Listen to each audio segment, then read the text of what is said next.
Welcome to Beyond the Pages. I'm your host, Arlene Reyes from Donnelly.media. In this podcast, we go beyond the headlines, diving deep into the stories that matter with our team of journalists. Stay with us as we uncover the details, insights, and untold perspectives behind the news. Donnelly.media presents Beyond the Pages. Captain Tree Service sponsors today's episode. When a disaster happens, call the captain. 856-796-3536. Good morning and welcome to EmpowerHer. This morning, our first interview that we're having today is Reverend Dr. Hilda J. Covington from the Sisterhood Incorporated. And we're going to talk to her a little bit about what that is. So welcome. So what inspired you to create Sisterhood Incorporated, and what is it? Actually, I think it was always in us, but I was actually teaching a Sunday school class, and we were talking about being salt and light. And I challenged the class to then, I think this is for today, that we ought to go out and be salt and light. And that was the start, because someone called us and they knew a lady who DIFUS was going to come to her home on Monday, and she needed immediate services, and there was none to be found. And so we decided we had to provide whatever she needed. And we did that. None of us knew her even. She lived in Palmyra, actually. And that was the beginning of it. And we found that she was not the only one, that there were a lot of women struggling in silence, and that we needed to let it be known that there's somebody here that will help you. And from there, we now serve over 6,000 people a week. Wow. A month, I'm sorry. And That's amazing. yeah. But it's been bit by bit out of the trunks of our cars. You know, we were the movers, we were the painters, we were the grocery shoppers. The food came out of our freezers, you know, and today there was such a great need, and for such a time as this, we're 30 years now. 30 wow, years. 30 years. Yeah, 30 years that we've been doing it. And we haven't done it alone. There's been so many people that would just step up. All you had to do was ask. But our main motivator, that when help was needed, there was none to be found. None that we could find. It was available at their schedule. And I totally believe that you're not sacrificing if it's in line with your time schedule. You sacrifice when you have to make time for it. And so that's our story. It's amazing. What you do is powerful. Thank you. What is one that you feel as though is the most powerful for you?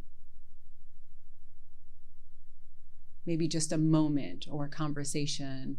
Oh, wow. I was in my office one day. We went step by step. We didn't plan to have the sisterhood that was today. We had a seed of it, and it dealt mostly with emergent needs. And then as we realized we couldn't just take care of the women, that we had to then focus on their children also. And then we realized that, oh, wow, now we got to bring the men into it. You know? Right. And then we realized that despite our personal beliefs, you know, as to marriage or not marriage, that the reality is that everybody's not married today. Right. And so we had to start considering, I forget what the other person, that they're part of this family also. And without judgment, we're meeting a need. We're not looking for specific people to serve. We want to meet the needs. So that's how we got here. But one day we were in the office. We had just moved into our building, and this little girl, she broke in the door. She says, "Hey, can somebody help me with my homework?" and it was just me and my assistant at that time there. Homework help wasn't on the agenda, but it was just us. So we said, well, yeah. So we helped her. And the next day she came back with her friend Dolly for homework help. And we think, oh, Lord. So the assistant took one, I took the other, we helped them. The next day she came back with 12 more children. And she said, can I use your phone? I said, certainly. She said, she dialed her mother. She said, Mom, we're down here at the homework club. So that's how our children's program started. And then one night we were up in the front room and we were praying, having prayer. And a knock came on the front door that we didn't let anybody come in. But we said, oh, it must be something because they're knocking on this door that everybody knows they can't come in that door. And it was a young man. He had just come out of prison, and the money he had only took him to the bus stop across the street. And so he had come into us for help also. So that started our ex-offender reentry program. We had to help them get to where he needed to go. It was a need. So we decided, well, when we see the need, because it's really, really necessary, and I know Dr. King said that if you see a need and you don't try to meet it, then you're really a part of the problem. Right. So I always say, well, we'll do this until somebody comes along who knows it's their job to do it, but we'll fill in the gap here. And that's been our situation so many times. That's how we went from one degree to the other. And it's been good because we found that sometimes you meet the same person depending on their situation across the board, and you're able to even say sometimes, you've done good, look where you are today. No, remember when I met you, and and now look at you, you're buying a house now. Mm-hmm. Okay, so we're good with that. That is amazing. So what does the sisterhood mean to you personally? Personally, I think it's who I am, that I have the opportunity to do the things that God has put in me to help, without respect of anything other than, once again, the need. And we have this saying on our handouts even, Ralph Waldo Emerson, he said, whatever, even if it's just by a garden patch, which we ended up doing McGregor's Garden, if we can just help somebody, then we have succeeded. So we don't really count numbers, even though numbers are so necessary in funding and things like that. We really count souls. Who have we touched that's going to stay touched? How can we, I'll just say this real quick. A young man came in the other day and I was coming in, and now it's a problem with this rollator and stuff, but that's inconsequential. But we were coming in the door and he came in, and it was a Tuesdays, Thursdays, and Fridays, we get a truck. So we opened the food bank later, around 2 o'clock. So he came in, he looked as if he was in need. And the girl at the desk said, we open at, the pantry's not open until 2. And I'm looking, and I'm thinking, she must not know who I am. So the pantry's not open till 2. I said, wait a minute. I said, are you hungry? And he said, yeah. You could see it. I mean, some things are obvious. Right. And sometimes you look, you see beyond what you see. And I said to her after he left, because the young lady who bought me, I said to her, give him your bagel and your lemonade. And she went out in the car, got her breakfast, and gave it to him. But it was obvious that there was a need. Right. And once again, it goes back to when you see the need, you need to try to meet it.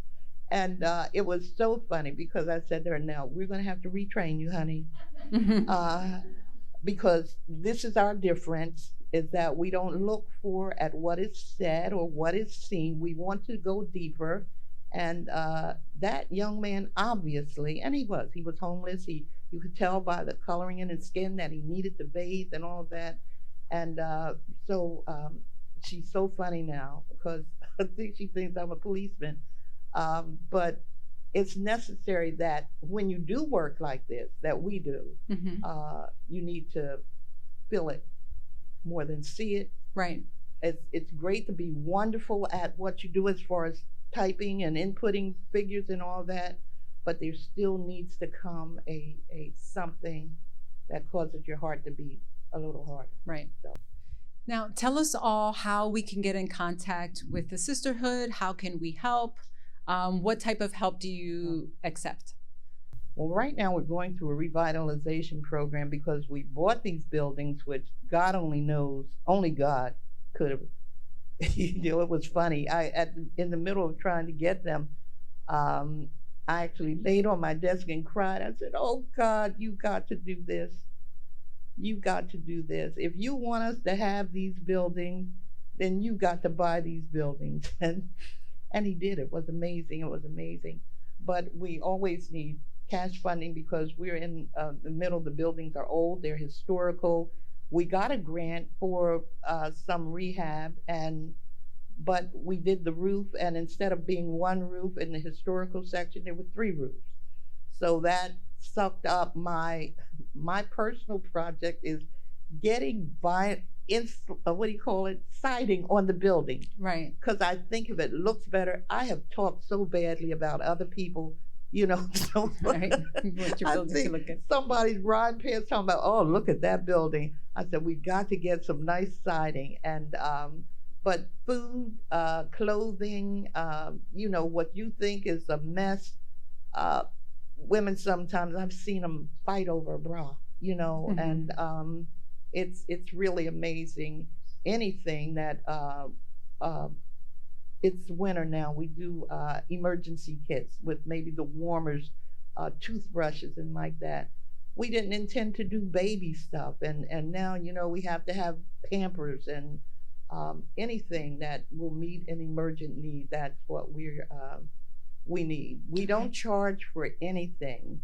We do have what we call the boutique, and we charge minimal, no more than $10 for anything in there. But that's what pays for our trash container, the electricity, and because when I was better, I used to, we would actively pursue a lot of grants and stuff, but I got very ill last year, and so things have slowed up a little, but God, we, so we can find you online? Online, and we used to be Sisters in the Hood. I want you to know that. And people thought we were nuns, so we had to, we're now Sisterhood Incorporated. We wanted to seem a little more professional. Okay. But we're online, and it's in Burlington. And we actually have, we've gone like Africa, throughout the world almost. That's amazing. Yeah. Well, thank you so much, Reverend Dr. Hilda J. Covington from the Sisterhood Incorporated. This is for every event that Donnelly.media does, we always partner up with a nonprofit. And so the Sisterhood was the one that we decided to partner up with. Today's episode is also sponsored by Piccalilli Inn. From Discover Health, Susan Nolan. How are you today? I'm doing great. Thank you. How about you? Good. For those of us who are not familiar with Discover Health, tell us what it is and why you started it. Well, Discover Health is a nurse patient advocate service. I help people manage their medical care. As a nurse, over the course of my career, I've seen many people who were confused, or maybe they didn't have anyone to help them, or just to hear what the doctor had to say. And so throughout my career, I would think about that. Like, how do these older people, or even the family members who are confused about their care, well, how do they do this if they don't have anyone in the system? And it seems like the system has gotten more and more confusing. So then several years ago, probably about 12 years ago, my husband had had liver failure. Oh. And I got to experience what it was like to be on the other side of the bed. Instead of giving the medications and the orders, I was now receiving them. And if you know any nurses, they're not good with that. But so he had gone through this liver transplant, which was a major operation. And I got to see what it was really like to be on the receiving end of the care. He's alive and well today. And yeah. I tell him he owes me his life. Yeah. But he knows it was the doctor's. But after that happened, I thought, geez, people really need to have someone who's going to be able to ask the right questions, to hold their hand through whatever medical problem that they have. I've even helped people, when their family member had passed. So I could see that there was a lot that people need nowadays. It's confusing for people when the doctors are talking to them and they're just nodding their head, and then they leave and they're not sure.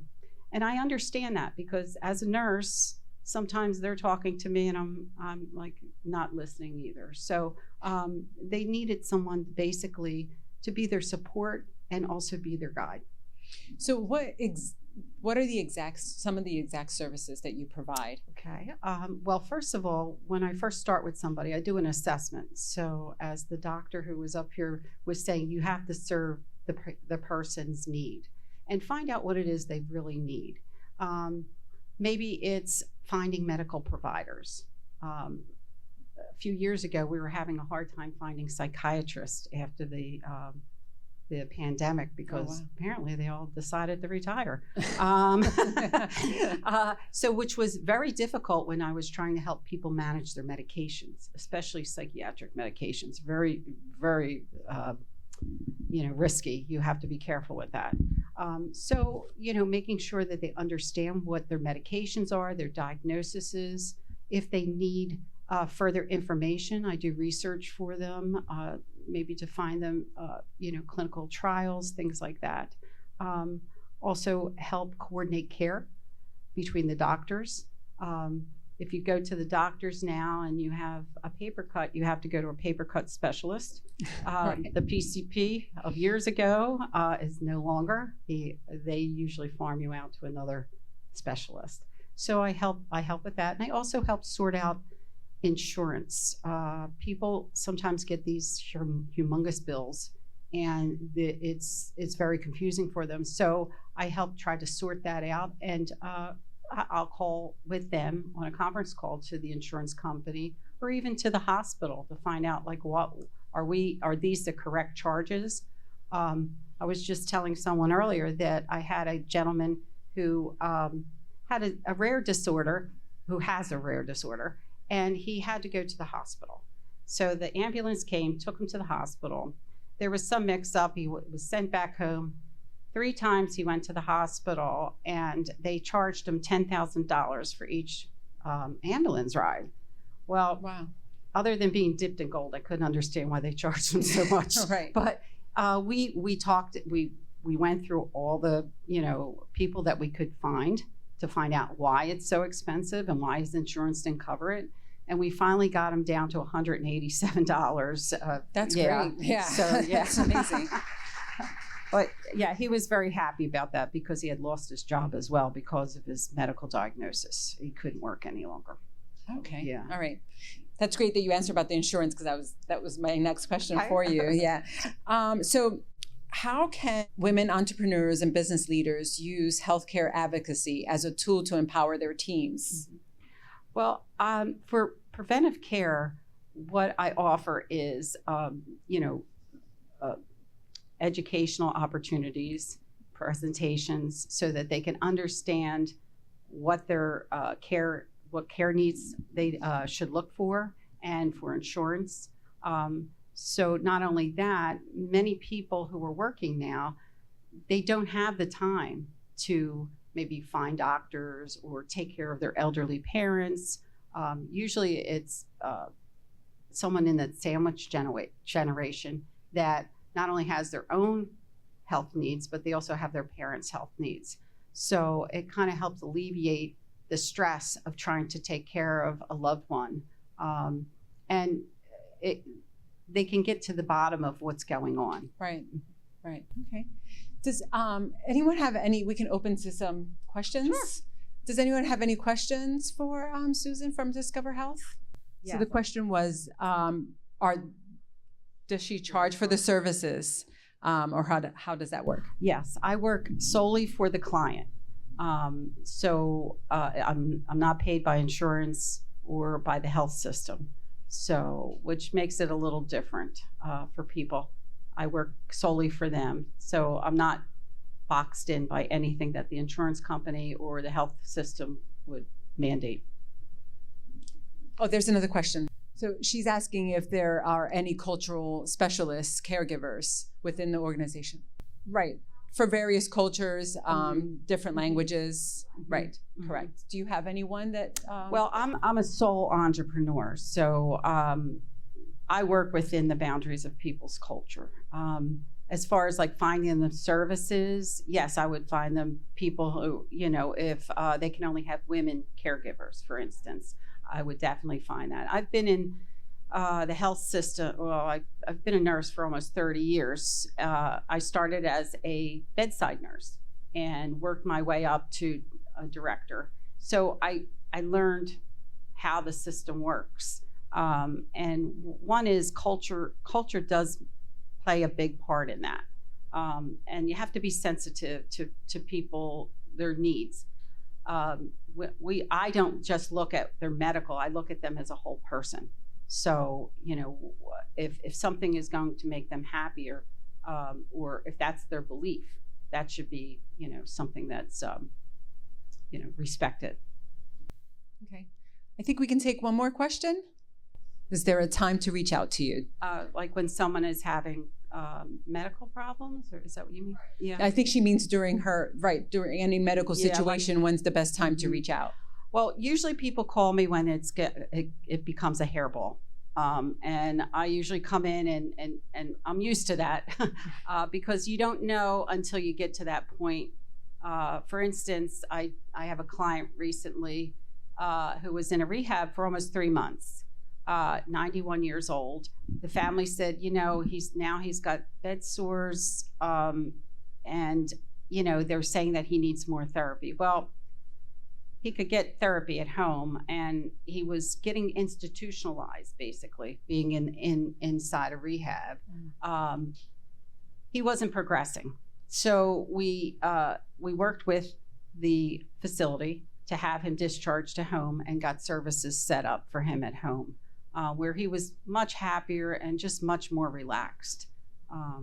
Now, it got to that point, maybe they should have called me when he was hospitalized so that I could have helped transition to the proper facility and to be there as his spokesperson to the staff at the medical facility. So usually I would prefer if you started from the beginning, but 9 times out of 10, you truly just don't know until you get into that crisis and you're like, we need help here. So that's usually when I'm called. Thank you, everyone, for your questions. Today's episode is also sponsored by Super Buy Right. That's a wrap for this episode of Beyond the Pages. Thank you for joining us. If you enjoyed today's conversation, be sure to subscribe and leave a review.